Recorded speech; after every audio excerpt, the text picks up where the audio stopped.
दोहाई विष्णु भगवान, दोहाई विष्णु भगवान, हमरे मामा कौनो कमी जिंदी है नाथ। हमार मामा हमरे लिए भगवान हैं, भगवान। हमार बियाह कराए देहन दोहाई नाथ। कैसन मार अभुआय मनावत है हो? अरे विष्णु भगवान से मनावत है अपने मामा के बारे में। हमारे मामा कौनो कष्ट जिन दही। हमार मामा हमरे लिए भगवान रहन, हमार बियाह कराए रहन। अच्छा, तुम्हें पता बा कैसे तोहर बियाह भरहा? काहे ना पता बा, मामा हमार कराए रहन। अच्छा, लॉकडाउन चलत रहा। हाँ, तब कब है? हमार पापा जहाँ लड़कियां देखे जाए ने, हाँ, केहू कहे 4 चक्का लेब, केहू कहे 2 चक्का लेब, साइकिल क्यों न कहे लेब तोहार माच। हाँ।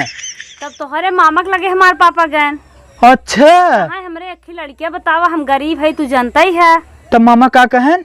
मामा तोहार कहन अच्छा दिमाग लगावत है। हाँ। तब दिमाग लगाएन, कहन हमरे अखे भाई ने लफंगा निहंगम बा, चला बियाह कराए दे फ्री में।